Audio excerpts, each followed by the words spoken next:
platform that emphasizes three things: climate crises as it relates to agriculture, healthcare overhaul, as you mentioned, and lastly, something that's more esoteric, more ethereal, but it is writing the various legislative avenues that enhance special interest and really cause a division in our society, with enhancing some areas of some areas in our Senate, in our legislative bodies that are not good for the larger body. And I said that poorly, but I'm winging it this morning. So, but that's my platform, and I'm looking forward to the primary on the 2nd of June. And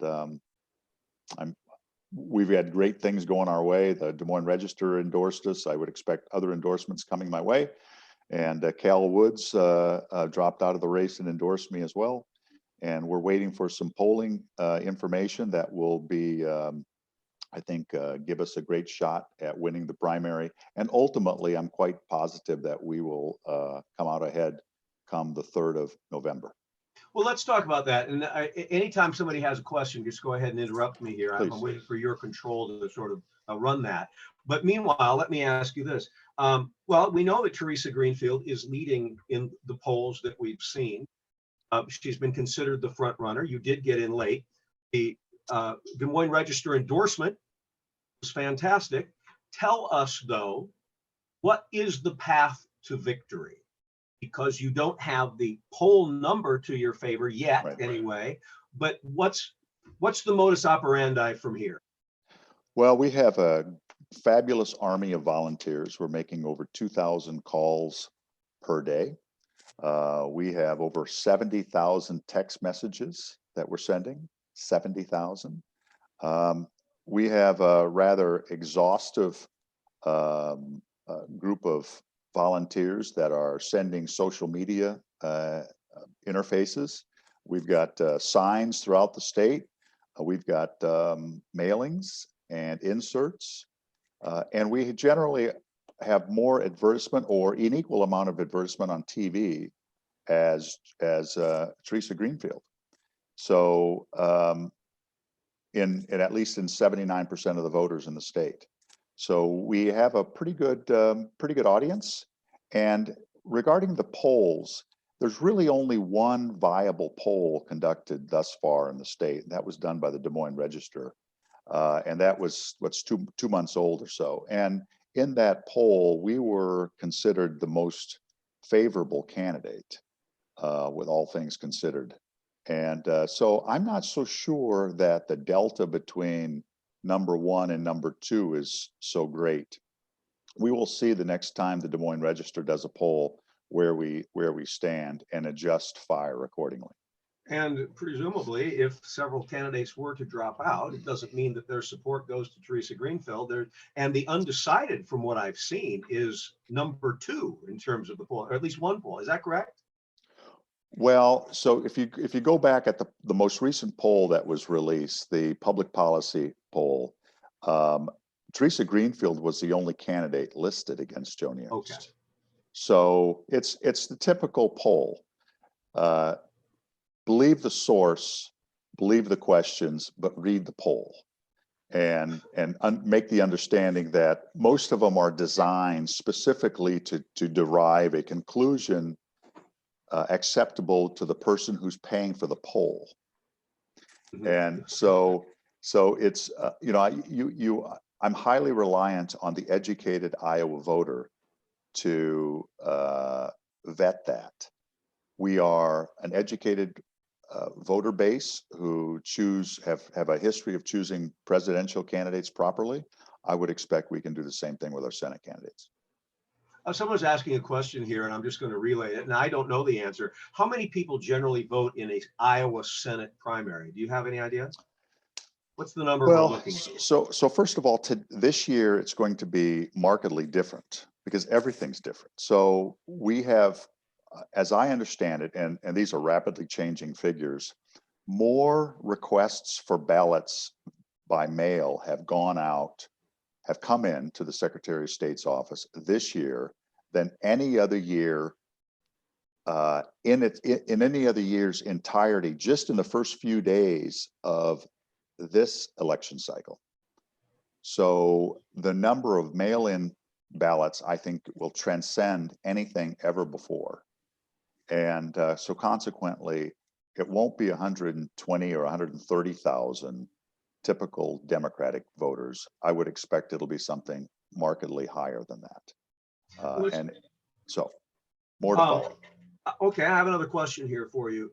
Someone interested in you was looking for your positions on LGBTQ rights.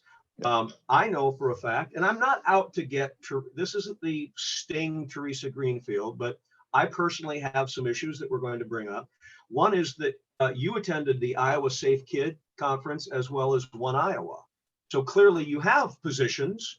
Would you take a moment to elaborate on them? Well, on orientation such as that, I have a very even, flat, and I've never wavered from this. I want everybody to have the opportunity to reach their full potential, regardless of the differences we may have with orientation amongst a fellow humankind.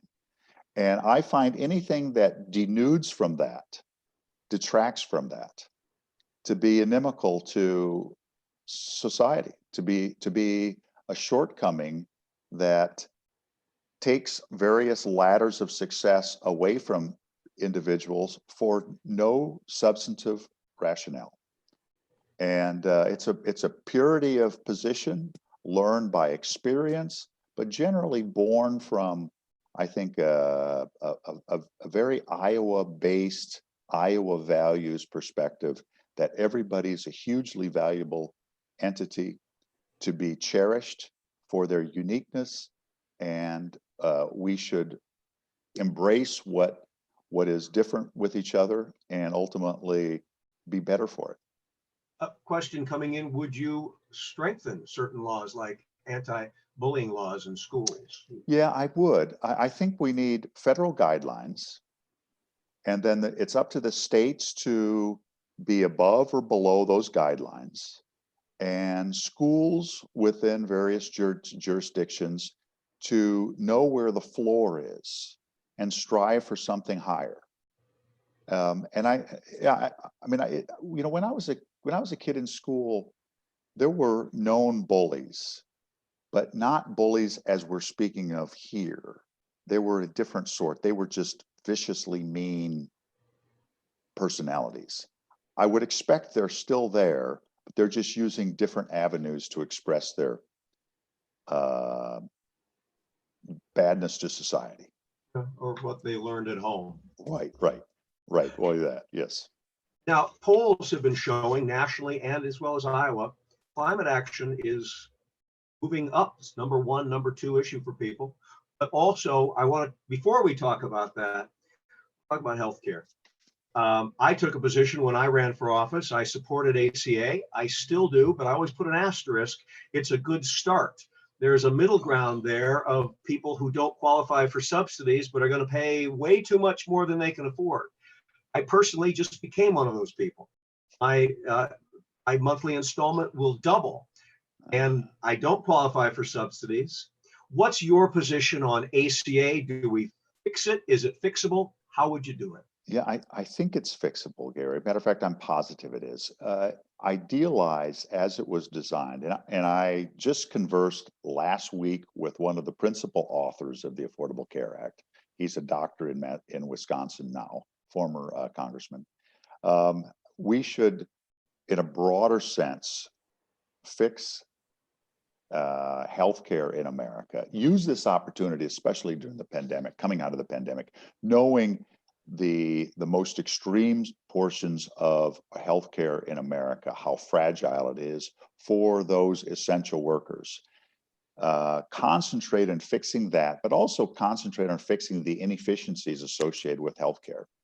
Why, depending on what study you read, and I've worked in various think tanks through the years, is it 30% inefficiency? Is it higher than that? But we in America, with the scale that we have and with the technology we have, we shouldn't be paying demonstrably more for healthcare than any other country, any other developed country, anyone. And I've moved 28 times, lived in 4 continents. I've had operations in 3 different continents, physical operations. We don't have the corner on good healthcare in America. So we should take the Affordable Care Act. We should fix its shortcomings. We should place Medicare on the exchange as an option. We may want to move down the age of Medicare. We need to improve. We may want to index for healthy living a lower premium for people who take healthcare and preventive care seriously. That's rather controversial, but it's that Lutheran heritage of Sioux County coming to roost, where you're kind of responsible for taking care of yourself to a high degree. We need to improve the nation's statutes and resources on the treatment of mental health. In the military, mental, dental, preventive health care were all part of the package. Ultimately, that ought to be the end state for every American. Aim for that end state in 10 years, where it's no longer an issue in U.S. society. You walk in, anything between your healthcare provider and you is removed. Get away, and march from there. Expand the community health centers. They're good. They can even be better. We should have more of them. Tom Harkin we should tear a page out of the Tom Harkin's execution book on this, and improve healthcare. It ought to be a right, and it ought to be a pillar of being an American. Let's talk about climate change, because that is, years ago, it was considered a somewhat soft, always been an issue, but the farther back you go, it gets softer and softer. It's not a soft issue. And you have a military perspective here. And I know that you bring climate action into your other platforms, growing our agriculture, supporting it, our infrastructure. Take a moment to expand where we couldn't go at the summit into more details about your climate action proposals. Well, so climate is important, and I'll say this, and then I'll tell you how important. We had a staff member for the Franken campaign attend the COP25 in Madrid.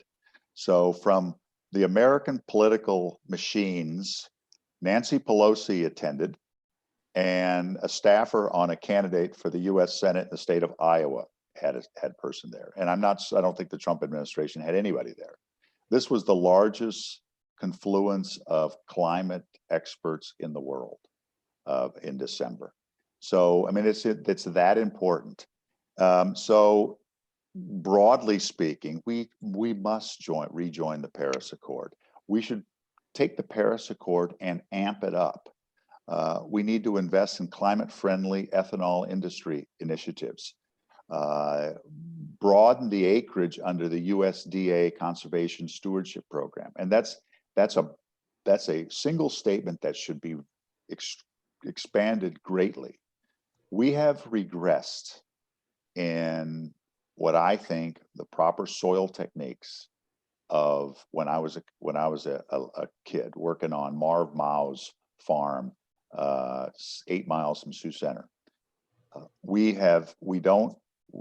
Our terracing, our waterways are all smaller. We have followed the big ag model to maximize yields, maximize acreages under agriculture, and now we have a problem with farming. There's no line of effort associated with farming today that I know is profitable. And a lot of this has to do with reversing what we were doing, which was for positive climate addressal techniques. We killed the farming economy and are also reversing what we should be doing from a climate perspective. We need to invest in carbon sequestration technologies. We need to broaden some reimbursement options for farmers to take land out of farming. We ought to expand grow houses. We ought to have regional food production options here and work more farm to table options here in Iowa. Ultimately, in a broader scale, as we come out of this pandemic and we look to work an infrastructure plan nationwide that includes regional productions and transportation hubs, which have far shorter logistics trains.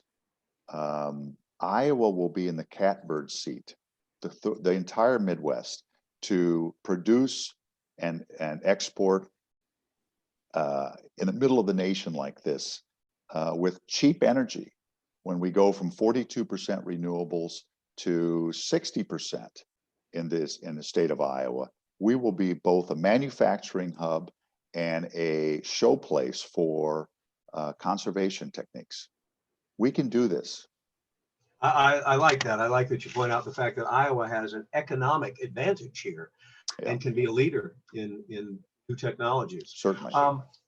Someone is asking me, and again, I preface this with it's not out to get Teresa Greenfield, but certain issues have to be talked about. She made a point of saying that she would not take PAC money, made a big point out of it. However, that seems to be somewhat contradictory. She has special interest money coming in. I know you're running a very above board positive campaign, but it's something that some people want you to address. How do you view her seemingly contradictory positions? I think Teresa says corporate PAC money. Yes. But what the money that she has, and this is all public record. I mean, you can look it up. She gets money from other organizations that are designed specifically to consolidate large donors and send $50,000 blocks of money into her campaign coffers. The issue with that, and this is a larger issue having to do with campaign finance, which is broken, absolutely broken. Compliments of the Republicans and now following suit in some Democratic circles, not much better, frankly. I think we have blurred the lines between what corporate is and what corporate isn't. And many of these funding sources are nothing more than just a cover of placating larger corporate desires. And when you accept large groups of money from an entity which may have a soft name to it, ultimately is nothing more than any other industry. It gets pretty cutting once you start in talking about specifics, which I'm not really cool to do. But I'm happy to do it in a debate when this comes up, when we're all here and people are there to defend themselves. Then I'm happy to have a more deeper conversation. Understood. Is there a debate coming up? There is indeed. We have a debate on Saturday, and that's with KCCI, and then on Monday with Iowa Public Broadcasting. And then we have another one following that, as I recall. So today or this week is a little bit of debate preps for us, besides doing the normal work. And very pleased that we can finally do this, because I've been wishing for debate since September.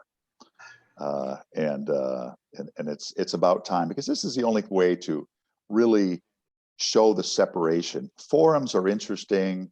Campaign speeches are less so.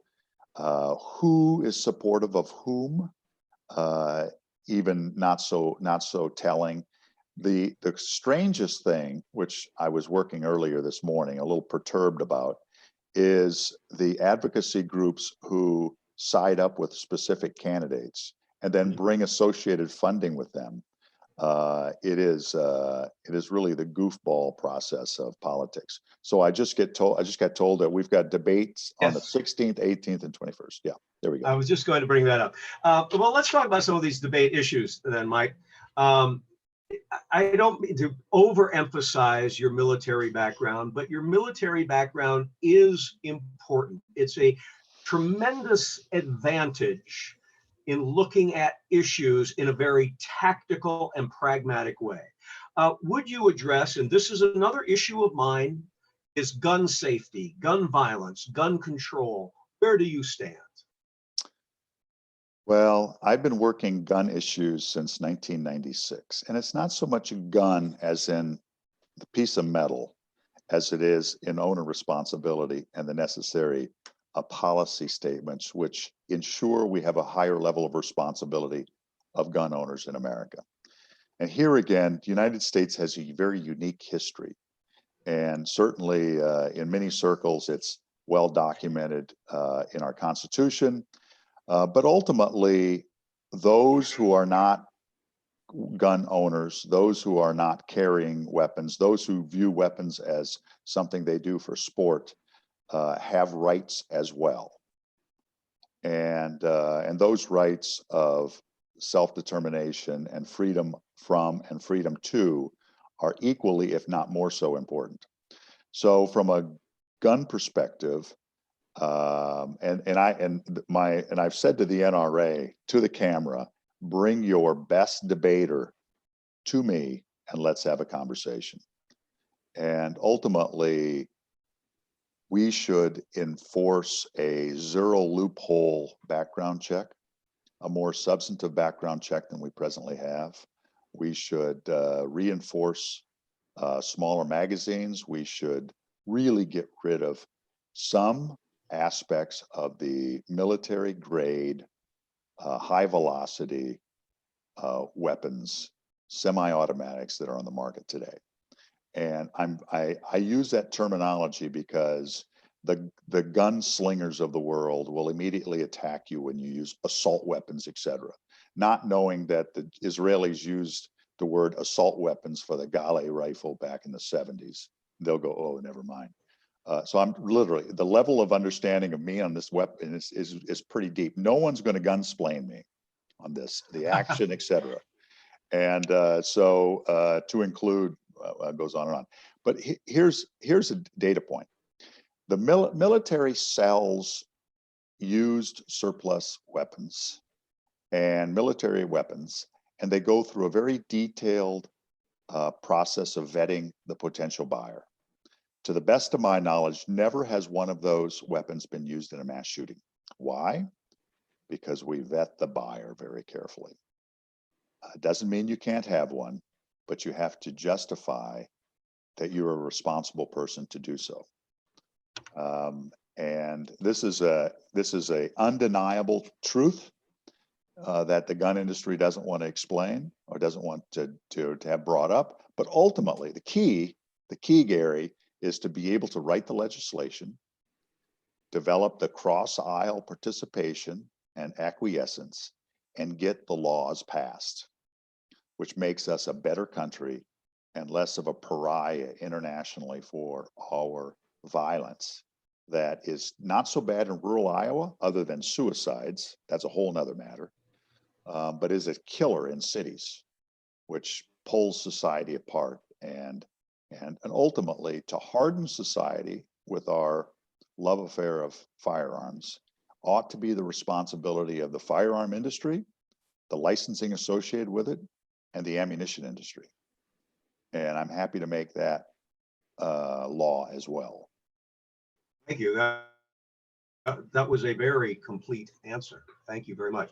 I have guests in my cyber living room, and they want to circle back, like, and they want to talk about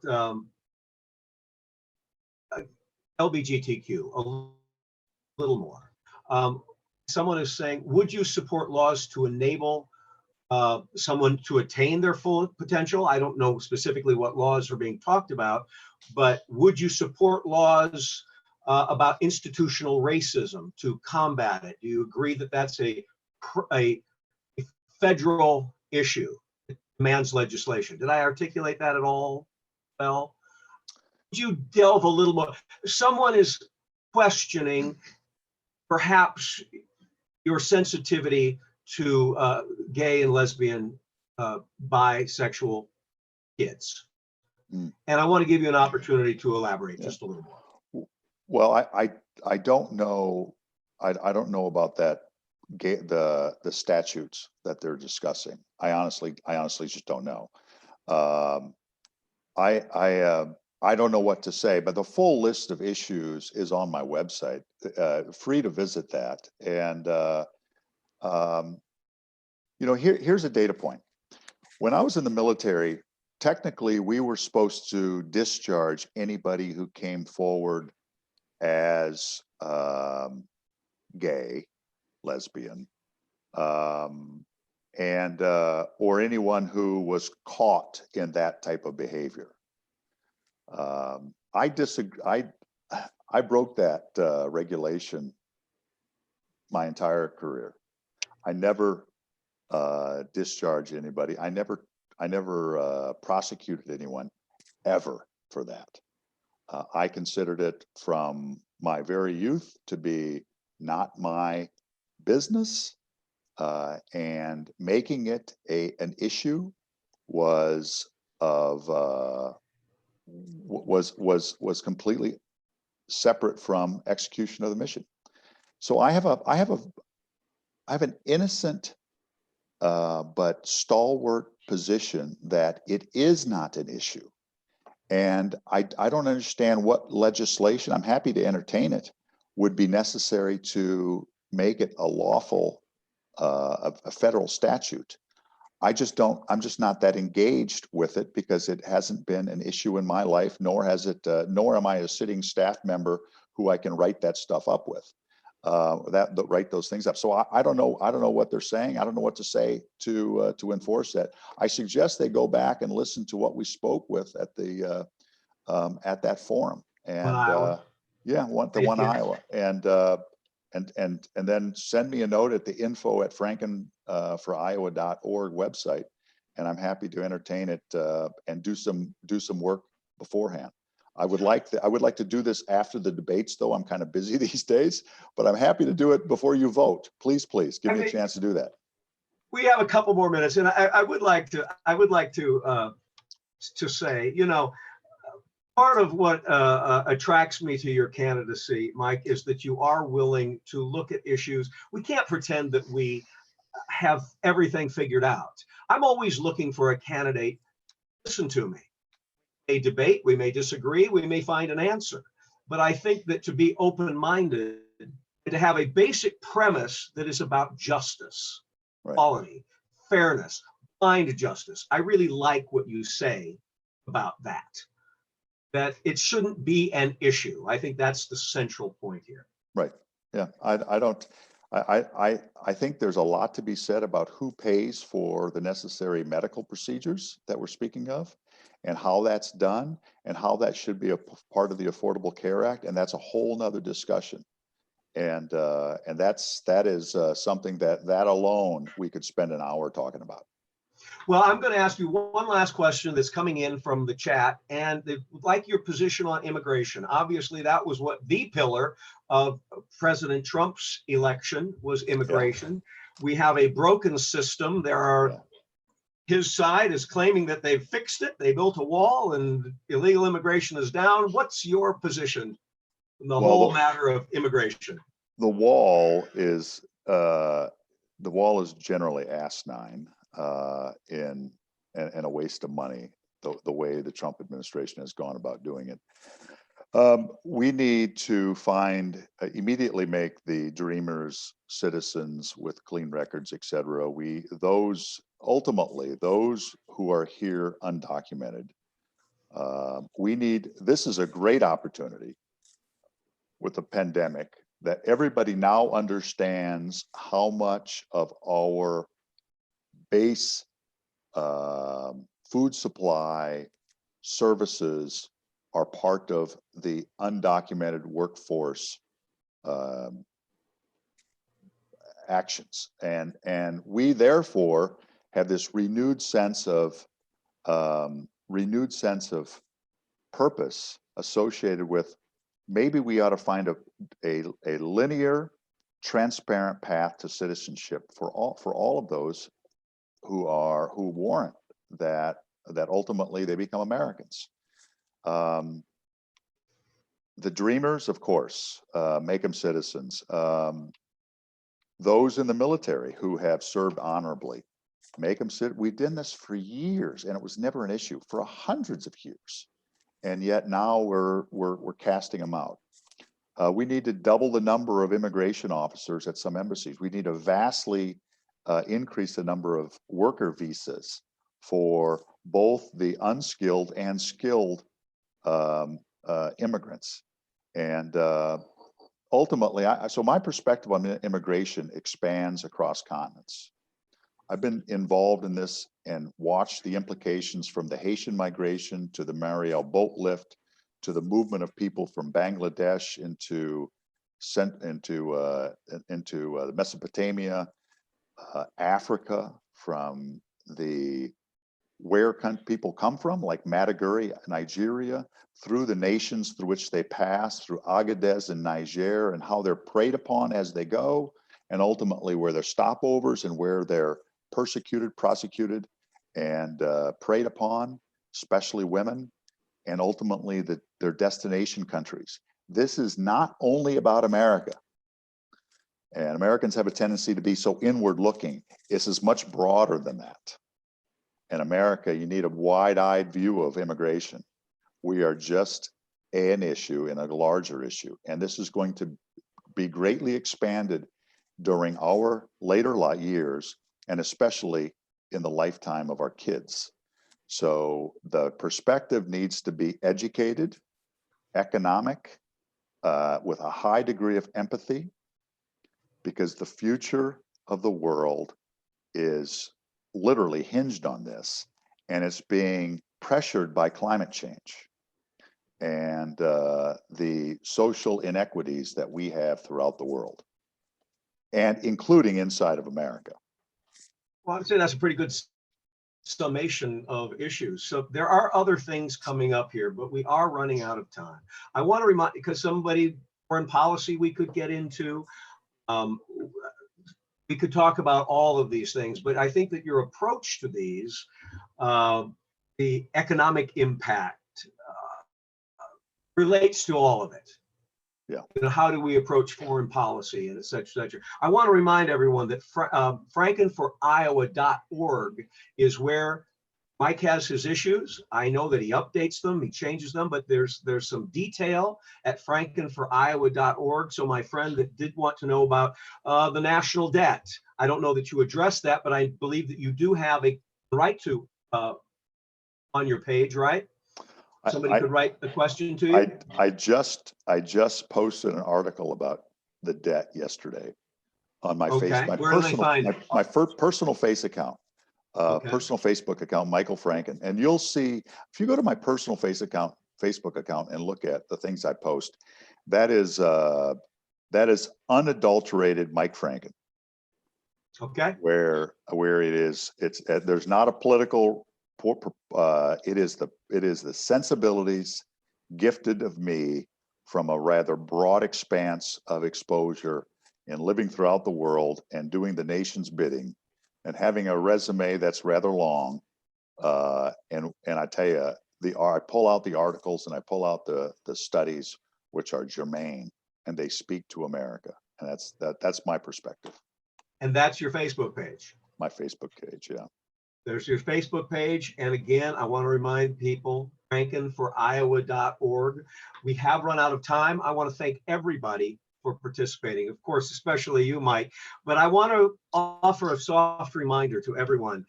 This is the lifeblood of representative democracy, are these discussions, these debates, these question and answers, meeting candidates. But it can't just live in the 45 minutes that we just spent right here. We need you to talk to your friends, others who couldn't be here. Share the link. This has been on Facebook Live. It'll continue to be on Facebook Live. Share it. Share the websites. We have to keep the conversation going. It has to be an exponential growth to capture those 100,000 voters in this primary. Mike, last word. I want to thank everybody for dialing in, and Gary, I want to thank you for having that broad, popular, and professional career elsewhere, and the comeback. I've done the same thing, and I mean, this is our home, and we're coming back and giving back, and it's a visceral thing, and so thanks for showing people that you can do this, and I'm happy to do similar. I echo your words that vote and be an educated voter. Look at the issues, study the candidates, at least go to their Wikipedia page, at least take a look at what they've done in the past, see where their positions are. And don't look so inwardly at how it pertains to you. Look at the next generation as, shoot to where the target's going to be. Pass the ball ahead of the person. Don't throw behind. Don't be so concerned with yourself, because what's good for your kids will ultimately be good for you as well. So I urge a broad perspective, what's best for Mother Earth, what's best for the follow-on generations, and ultimately what's best for humanity. Well said. Thinking for Iowa.org. Thank you, everyone, and be safe. So long.